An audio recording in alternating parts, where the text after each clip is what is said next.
Hey everybody, welcome to the Nikon Clinic at the Spring Shoots at the Photography Show. We're going to be going through some of your questions and answering any questions that you have about Nikon kit, lenses and speedlights. So if you're just joining us and you've not asked us any questions already, because we already have a lot of questions, please do feel free to ask any questions that you have in the chat. We're going to try and get through as many as possible. So we're going to start straight away with some of the questions. So one of the first ones we have is, I have a D780 and the D780 can focus differently when it's through the viewfinder or when it's in live view. So David, the best answer to your question would be, when you're using the viewfinder on the 780, because it's an optical viewfinder, you might prefer the view of the optical viewfinder over the electronic viewfinder.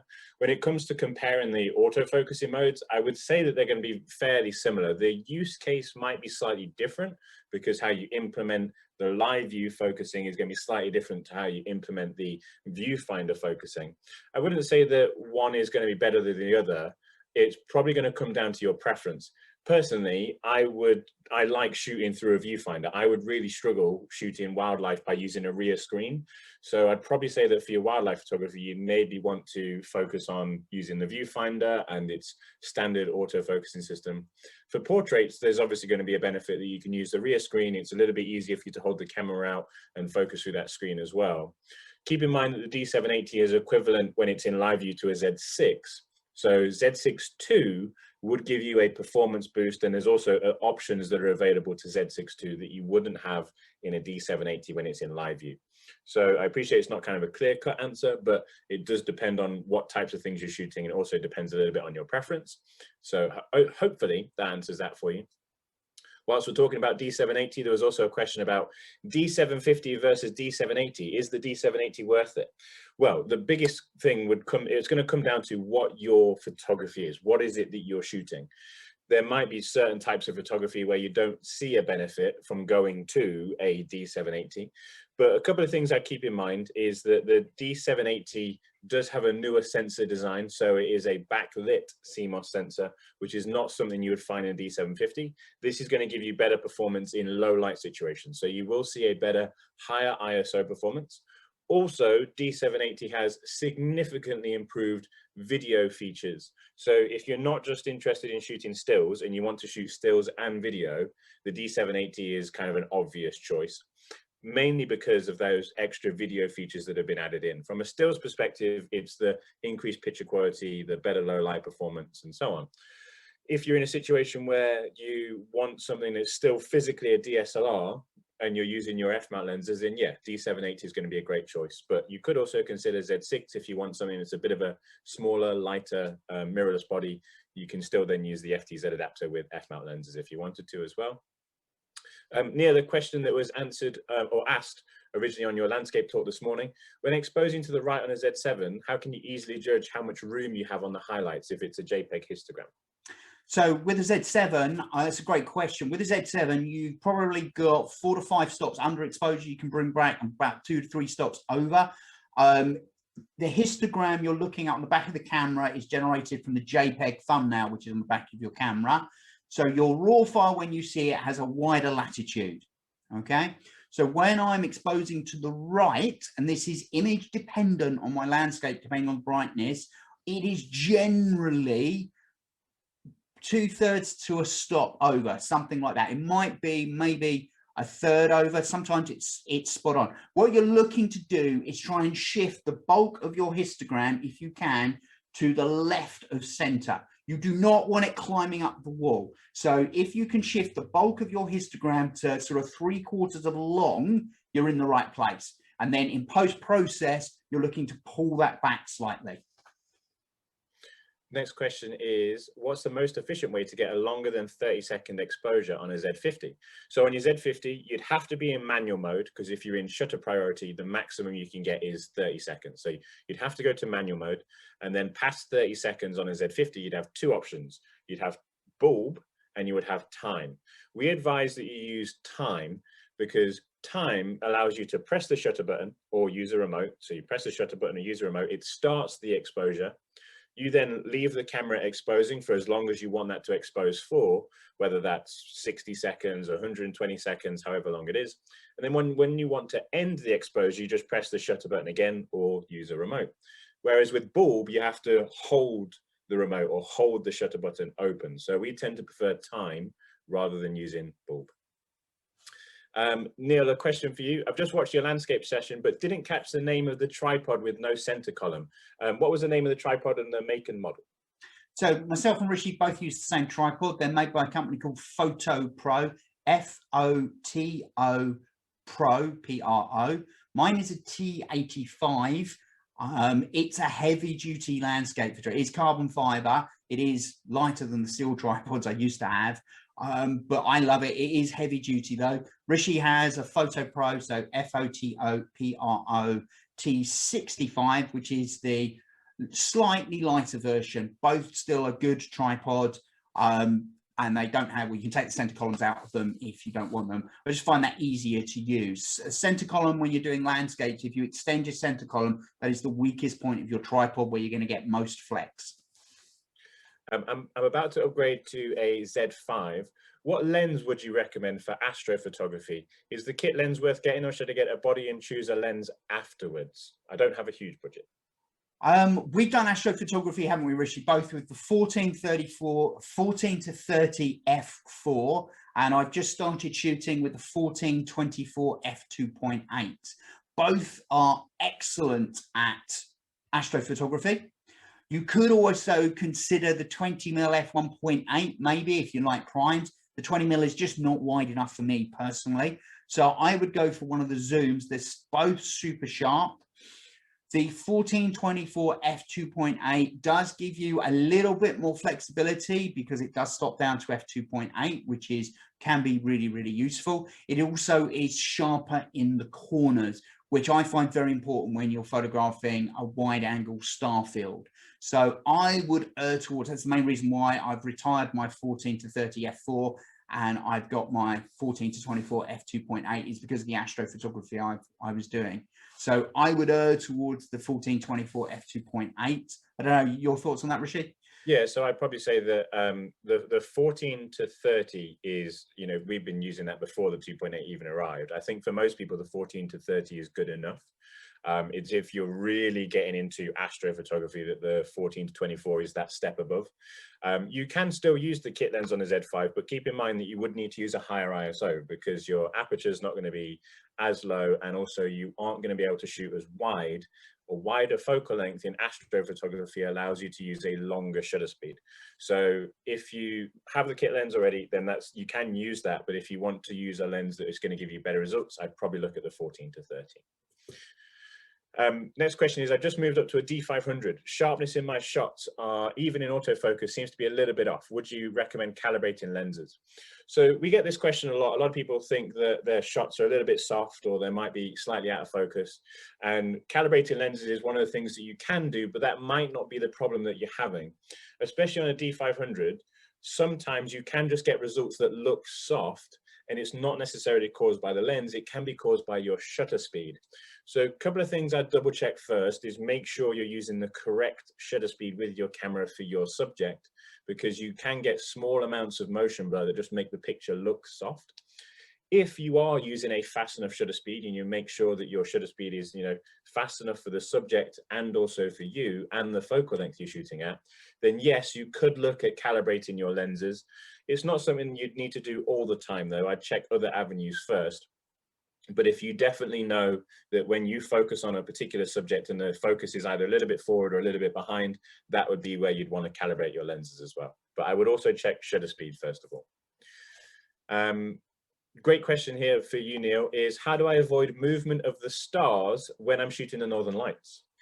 That's actually quite easy. When you're shooting Northern Lights, it's subtly different from doing, say, Milky Way photography. When you shoot the Northern Lights, you do not want a shutter speed longer than 10 seconds. Okay, if you go longer than 10 seconds, certainly if the Northern Lights are waving, if you get the curtain sort of style Northern Lights and they start to move, you'll actually overexpose the Northern Lights. So you don't want to do that. You'll blow highlights on them. So you do not use a shutter speed longer than 10 seconds. So you set your camera up to give yourself that. So I generally start at ISO 1600, ISO 2000. I'm then at f4, f2.8, and I'm looking to try and get a shutter speed around 10 seconds. That gets me below the NPF rule, which will be around 18 seconds for my camera, a Z7. So that's where the blur will start on the stars. So you do not shoot the northern lights at anything beyond about 10 seconds, because you are going to start to see blur in the stars and you will start to overexpose the northern lights, especially if it gets brighter. If you get a stunning northern light display, you actually start dropping your shutter speed to 8 seconds to 6 seconds as well, and adjusting your other settings accordingly, because shutter speed is critical, especially on a moving northern light.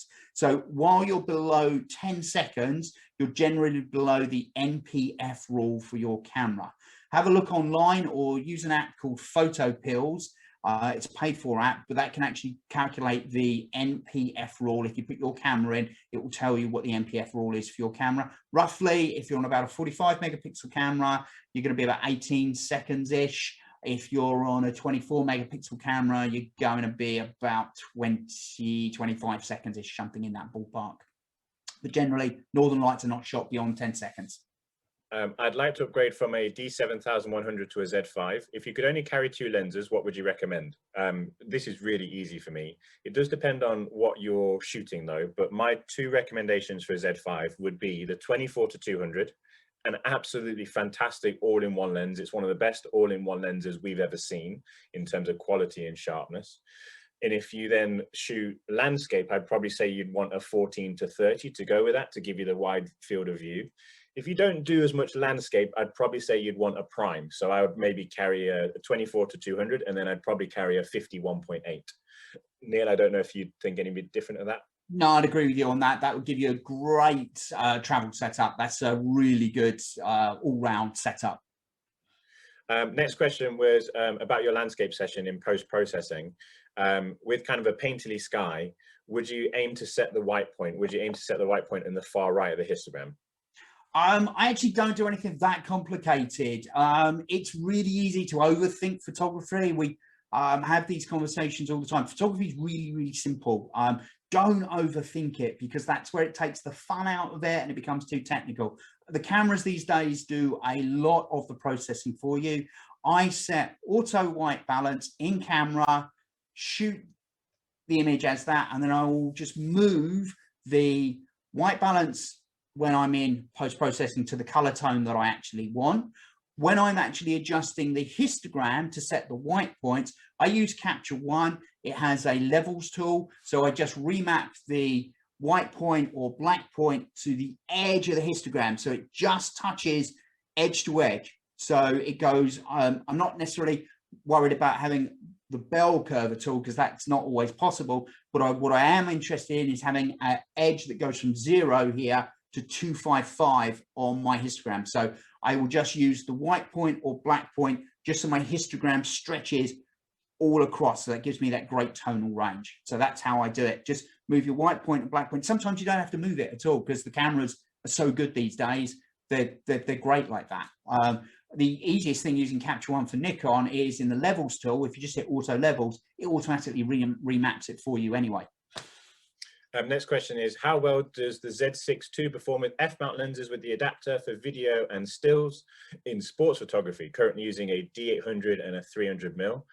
So first of all, the F-mount lenses on the FTZ, the lens itself just performs the same way that it would do on any body. So the key thing to keep in mind is that yes, you're using an adapter, but it's not the same as using like a third-party adapter. Nikon obviously make F-mount lenses, Nikon make the FTZ, and Nikon make the Z6 II. So everything kind of talks together really nicely. So the lens would work the same as it does on your existing DSLR. It's just you're going through an adapter, and that adapter is not degrading any quality or anything like that.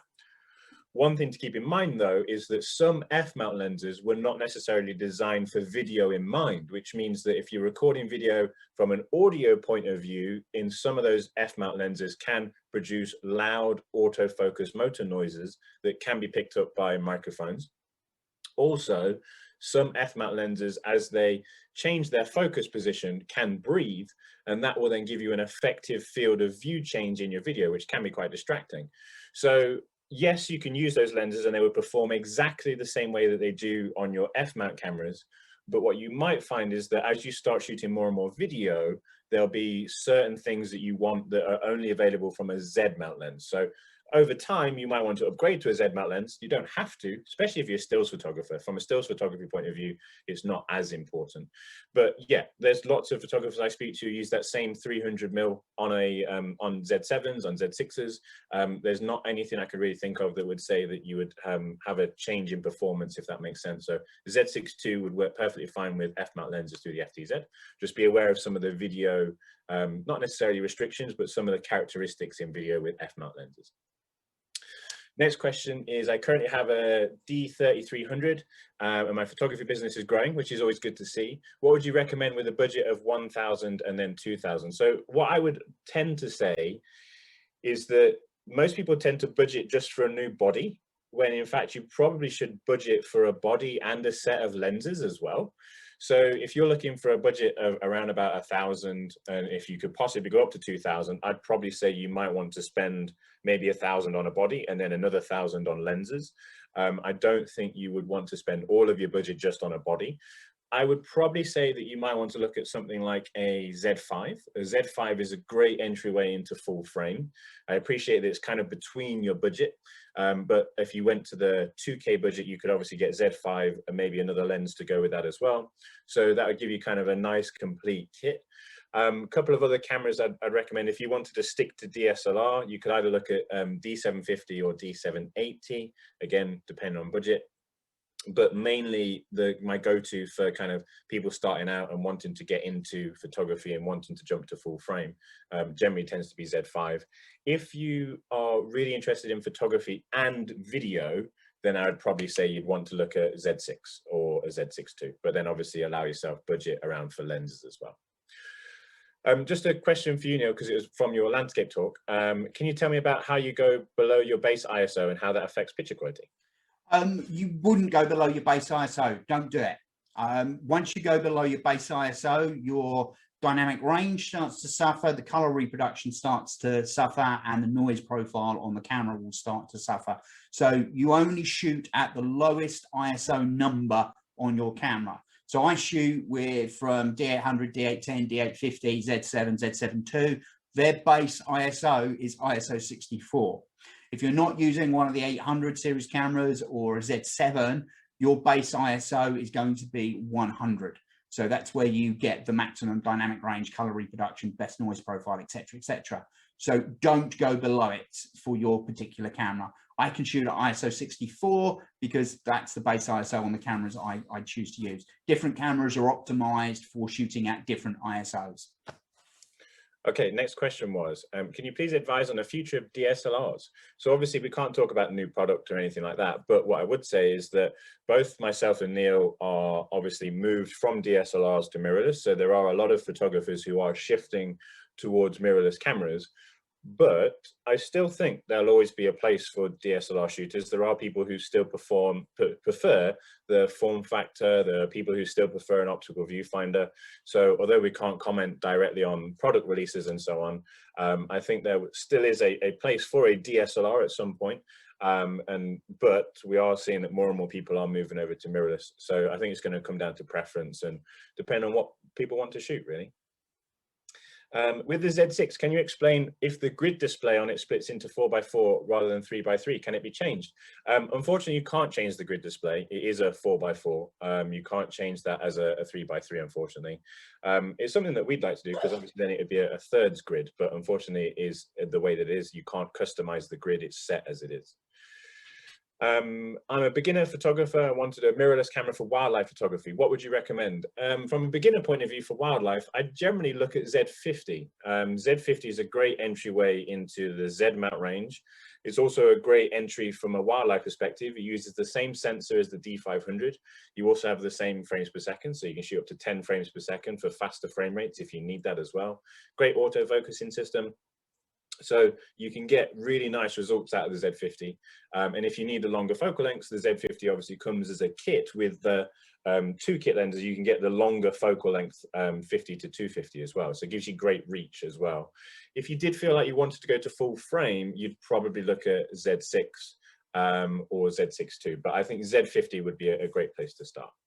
Just seen Ray's question at the top there about software and executive data. Ray, that's going to depend on your software you're actually using. I've never seen that happen before in any of the software I've ever used, and I've used most software with your executive data. 10 over 5,000 is 1/500th.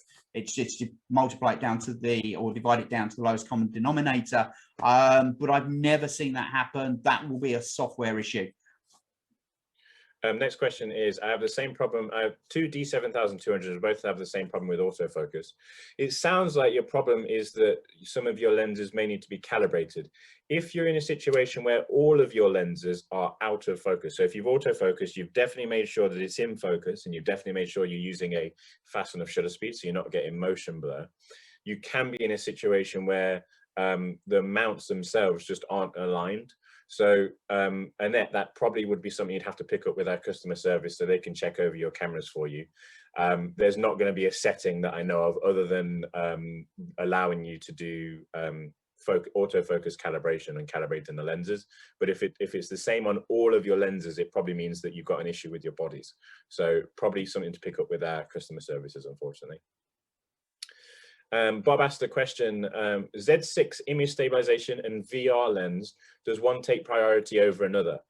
No, they work together. So if you are using a Z6 and you're using a lens that has no VR, obviously it's just the in-body stabilization. If you are using a lens that does have VR, it uses them both together. You cannot turn one off and have the other on. It's either on or it's off. You either get both or none. So when it comes to VR lenses, the combination is that the lens VR will work as it normally does, and the in-body stabilization doesn't do as much because it's relying on the lens VR to do most of it, and it'll then add a couple of other axes that the image stabilization can cover as well. So they work together rather than one being better than the other, if that makes sense. If I currently use two D7000s with a 35 and a 70-300, want to switch to mirrorless, the question's not ended, so it might be that you've asked it again further down. So I might come back to that, Paul. It might be that you've asked it again further down. Let's have a look. Is there a reason for choosing a 1.4 times teleconverter over a 2 times teleconverter?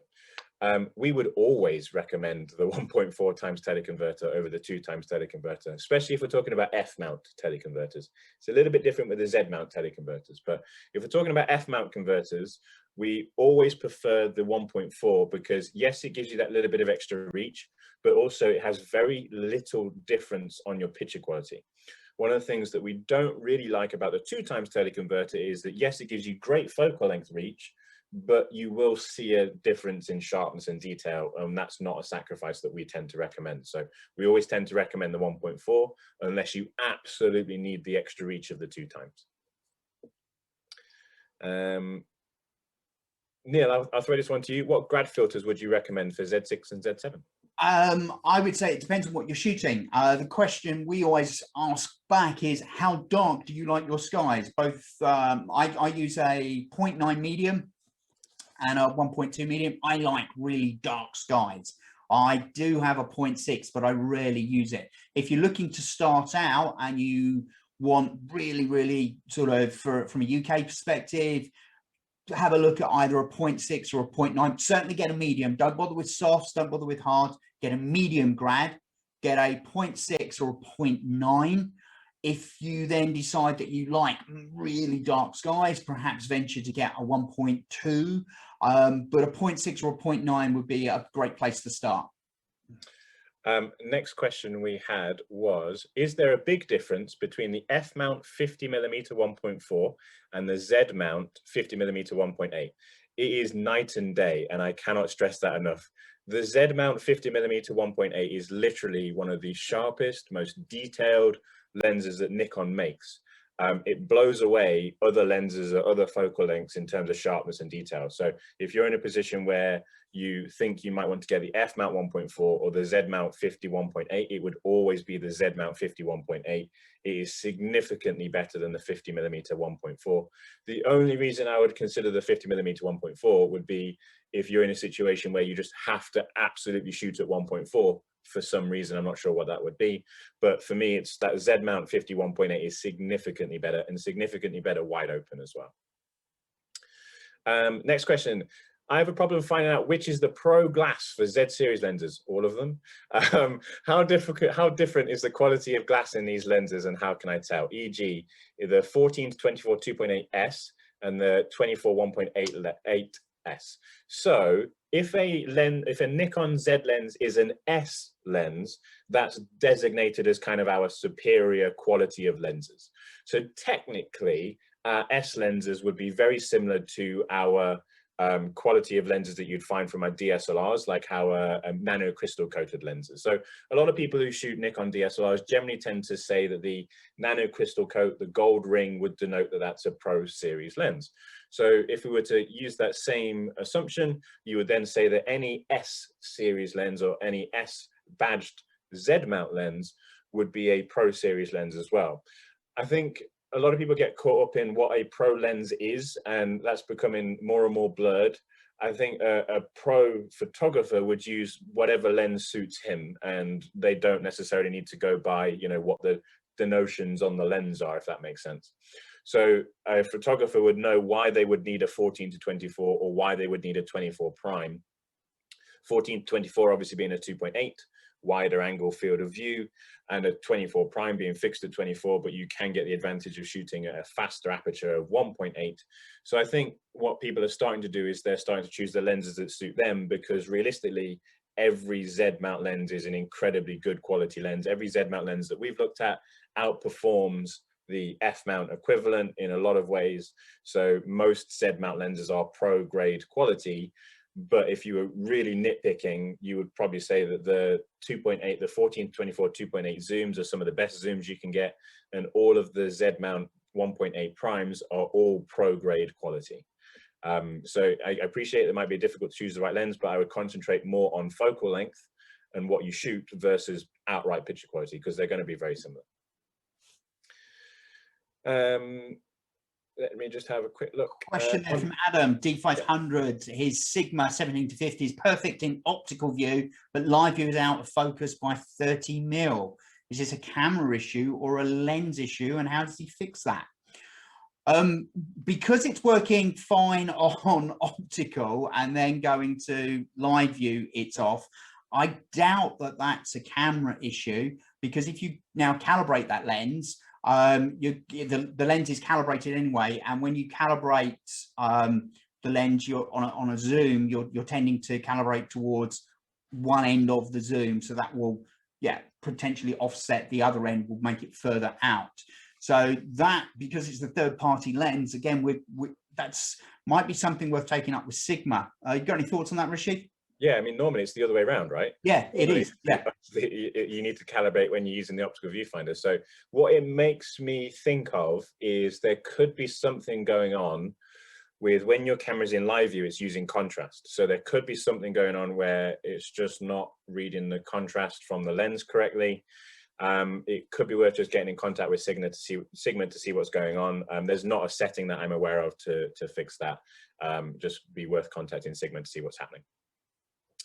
Next question was for post-processing, what are your preferred monitors? Both myself and Neil actually are Mac users, so we tend to edit on 27-inch iMacs. I don't use any other external monitors. I don't know if you have any other information on that, Neil.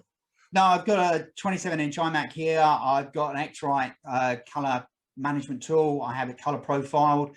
I've heard good things about some of the latest BenQ monitors as well, but monitors these days, and of course you've got the sort of very high-end sort of some of the other high-end monitors as well, but monitor technology's moved forward a long way now. So we are more than happy with our Macs, and as I've got an X-Rite color profiler. My color is spot on for what I want.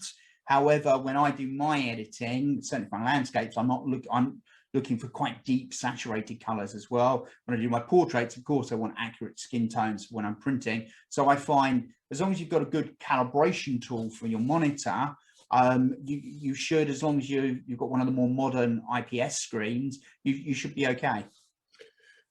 Angela, the prime lens that I mentioned was a 51.8. I really like the Z mount 51.8. It's a really nice prime lens, but that doesn't necessarily have to be the one you would choose.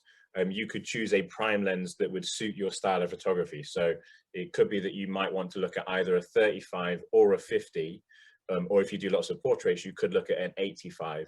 The 24-200 would be kind of your everyday all-in-one, and then you have a prime lens that just adds to your creativity. So you could look at any of the prime lenses, but I'm probably going to hazard a guess that you're going to want either a 35, a 50, or an 85 1.8 Z mount lens. Andrew, D850 and D500 shoot wildlife. All of my lenses are F mount, so when I move to mirrorless, I need to add a mount adapter. At the moment, it would be a Z7 II. Which body would I trade in? I would probably, I mean, that's a really tough choice. I'd probably say D850. I would probably say D850 because then you still have your D500 for the advantage of crop, right? So if you wanted to keep your D500 to shoot a cropped body to give you that longer focal length, I would probably get rid of 850. I agree on that. Yeah. And that's the current situation that I'm in. I use Z7 II, and I obviously have to use the FTZ and mount all of my longer focal length glass. So I use 500, 600s on my Z7 II. I'm a portrait and brand photographer, so video isn't concerned. Would you move to full frame mirrorless? Is a good idea for Z5 is a good starting point. If you, as a pro, there's still pro photographers that I know that use Z5. They tend to use it as a second body. So they might have a primary body that's a higher pixel count, because a lot of pro photographers like higher megapixels as well now. So from a Z5 point of view, you could start out as that being your main body, and then you might transition to a two-body setup, and you'd probably have your Z5 as a secondary body, and then maybe a Z7 or a Z7 II as a main body. If video isn't a concern, Z5 is still a great way to go. And if video isn't concerned, you wouldn't really look at Z6 or Z6 II. You'd probably want to make the jump and get the extra megapixels by going to Z7 or Z7 II.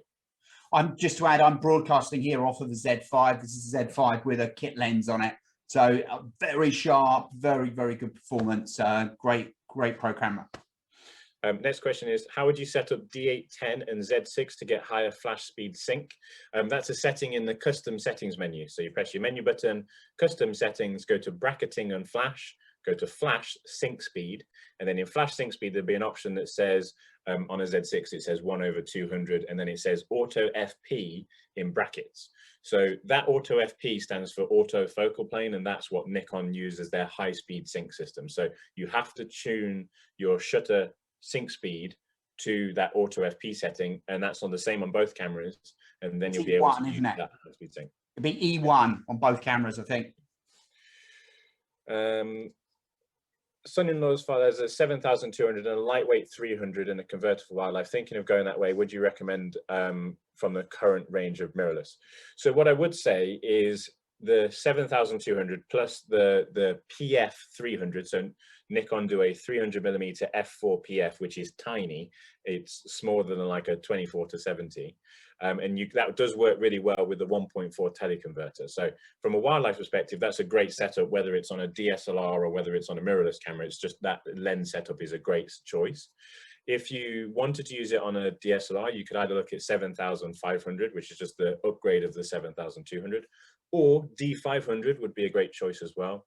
From a mirrorless point of view, I would either look at Z50 if you wanted to stick to cropped DX, or if you wanted to go full frame, you could use that setup happily on a Z6 or a Z7 if you wanted to. They would probably be my choices. Yeah, follow-up question there that also got an 18-200. That would work fine on the FTZ as well. It's an older lens, so perhaps the autofocus motor isn't quite as quick as, say, some of the more modern, latest generation stuff. The 18-200 would work fine. If you're going mirrorless, check out at some point, look at the 24-200. That's a significantly sort of upgraded lens, faster autofocus, and much, much sharper. Next question was, my old flash guns need to be replaced. Having seen the newest stuff from Rotolight, do I really need a flash gun that gives me flexibility to do video in low light as well? From what we shoot, we still use speed lights from a photography point of view, and we'll still use constant lights for video. I appreciate it can be difficult to find a unit that has both. I would probably still say that I've tried using LED panels as flash, and I just don't like that really. I love LED panels for video, but from a photography point of view, I still just like using a flash. And the way that I can modify a speed light is much smaller, it's much lighter, generally easier for me to work with. But I appreciate that if you need to do stills and video, then obviously it can be difficult to find a unit that has both an LED light and then works as a good flash as well. Yeah, the other thing with using LED lights, and we use Rotolight, they're really good for video. There for your LED lights, there's not the range of diffusers out there that there are for flash guns to modify that light source. So they are good as continuous video light sources, but again, flashes are also more powerful. You can do a lot and get a lot more creative, a lot more quickly with flash guns as well over LED lights. Is there an adapter which allows me to use a Z24-200 on a D500? No, there is not. So this is one big thing you have to consider, that you cannot use newer Z-mount lenses. So the Z-mount lenses we've been talking about, these new great lenses that provide incredibly good optical performance, they cannot be used on DSLRs. You would have to move to Z-mount to make use of those lenses, unfortunately. It just can't be physically done because the lens is designed to sit much closer to the sensor without there being a mirror box in the way. Next question, which is the best way to use IAF in football matches with the D6? So if you mean the D6 and you didn't mean to type Z6, I just want to make sure, because the D6 does have IAF. So if you meant D6, it's IAF, you can't choose on its own. You would have to use either in auto area, or it can also use it in 3D tracking. But I would tend to say that you would probably want to rely on 3D tracking and tracking a moving subject from kind of their chest, especially from if you're shooting full length football shots. If you're using auto area, it can also just follow and look for subjects as well, but it won't apply that if you're in, say, like the dynamic modes, or if you're in group modes, for example. So just something to keep in mind. My D300 and D800 haven't been in my bag. You guys are getting me inspired again. This is always good. That's what we want to do. We just generally want people to shoot more and more photography. That's, you know, it doesn't matter what camera you use. If you're out taking pictures, that's all we care about. We shoot motorsports for a team and a few weddings for friends, and also landscapes. What are the benefits of moving from my D800 to a Z system? Huge. So, I can answer that one because I've done that way back. Huge. You get tilt screens. The Z mount glass is so much sharper. I nearly in my presentation this morning put a shot in that I had for my D800, and I've shot 4 years later. I came back and I didn't intend to do it, but I shot literally 2 foot to the left of it. And the contrast you get on the lenses now, the sharpness are incredible. I shot this D800 picture with the 1635 f4 back in the day, and I thought that that was one of the sharpest things I'd seen. It looks so soft now, just with the way the Z series has moved forward. You'll get tilt screens on the camera. Your ISO performance will be incredibly much higher compared with what you've got on your D800. Don't get me wrong, it was a great camera in its day, but the Z series has just stepped forward. Smaller and lighter is the main reason I switched to mirrorless. I'm not now carrying around heavy bodies and heavy lenses as well. And there's just so much more on the feature, things like focus peaking. The list just goes on, and customizable menus. I don't know where to start really. It's a huge improvement, huge step forward. Next question, is there a 200 to 500 on the Z lens roadmap? There's not a 200 to 500, but there is a 200 to 600. So there's a 200 to 600, a 100 to 400, a 400 prime, and a 600 prime. So there's lots of longer lenses on the Z roadmap that are on the way that I am eagerly anticipating. Okay, so Paul's corrected his question from earlier. So he's looking at moving to either Z5, but not sure whether to stay with DX. I would probably say that, you know, it's that age-old conversations, whether or not you should shoot full frame or not.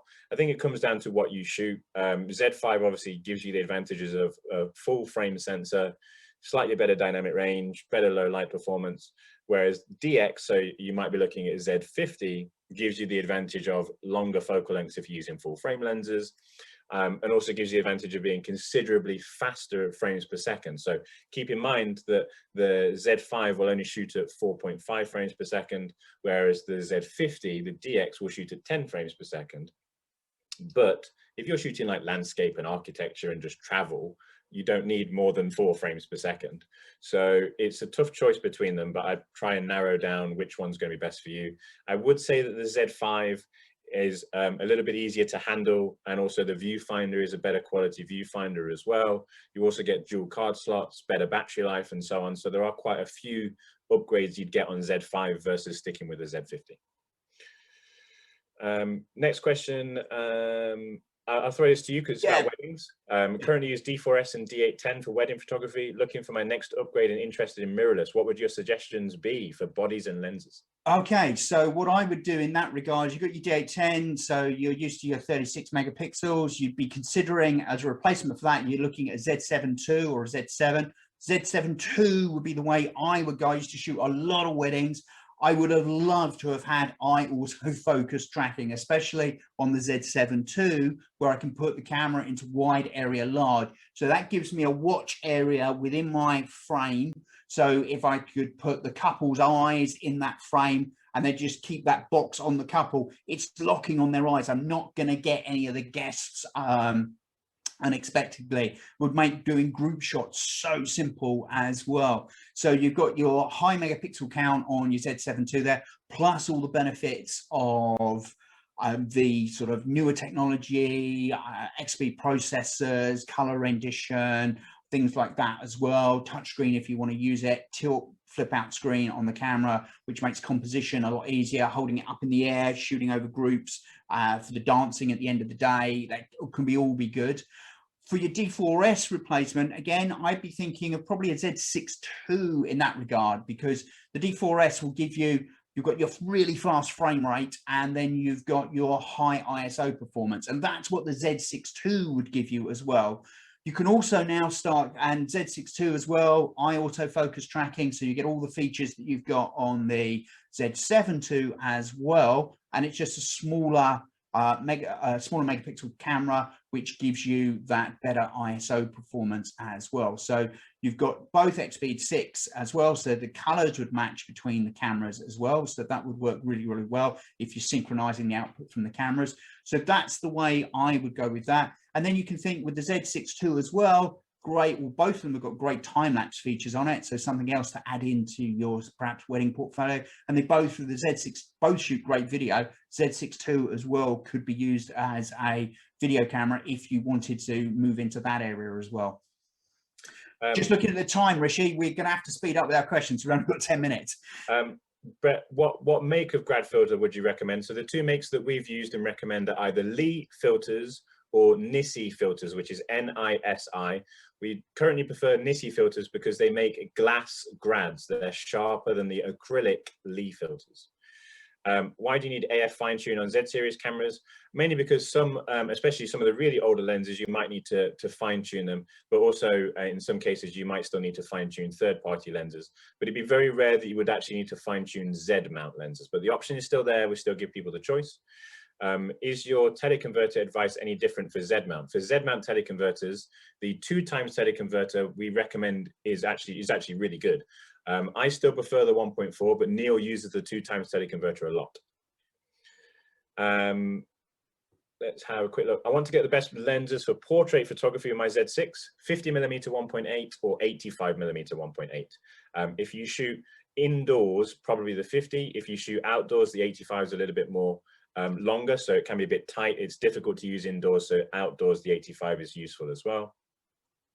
I shoot mainly landscapes and wildlife, D800, D750. I'm thinking of moving to mirrorless, perhaps Z6 II, sorry. Which of my existing bodies should I consider trading? If you move into a Z6, I'd probably keep the D800. I agree with that, yeah. Yeah, I'd probably keep the D800 because of the higher pixel count. If you move into a Z7, I'd do the opposite. So get rid of your D800 and keep the D750.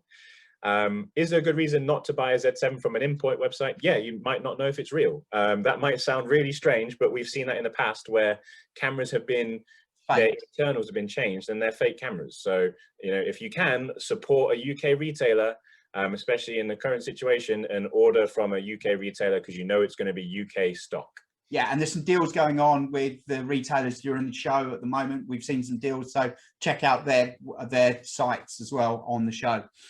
Any chance of Nikon making a reverse adapter for Zmat lenses? Unfortunately, it's just not physically possible. You will have to move to Z to use Zmat lenses. Compared to D850, can a Z7 autofocus cope well with fast-moving subjects? Yep, I use my Z7 to shoot birds in flight. Also used it for sports in some of the events that we run as well. Kingfishers, ospreys, I've been more than happy with my Z7. Takes a little bit of time to get used to, but once you're used to it, you'll get some fantastic results from it. Thinking of upgrading to D500, though with the progress of mirrorless, would I go there instead? What's the best thing to do regarding the current lenses? I have Sigma and Tamron lenses, I'm not sure if they will all work. So obviously we can't comment on whether Sigma and Tamron lenses will work with the FTZ converter. It's up to them to provide the updates, and that's one of the downsides of a Sigma or Tamron lens. You don't know about compatibility when a new camera comes out. D500 though is a great camera in its own right. So if you like the idea of DSLR form factor, if you like the idea of the D500, then there's no problem with going for a D500. There's plenty of people that will still be shooting D500 5-10 years from now. If you do go to mirrorless, you'd probably want to look at either a Z6 or a Z6 II, maybe a Z50, but the Z50 isn't quite the level of a D500. But the D500 would give you the extra ability to know that you're using your lenses without using the FTZ adapter. Scott, answer to that question, 24-200, if I was looking for a lightweight travel, I'm going overseas, I'm traveling, and I want a lightweight setup, 24-200 is the way to go.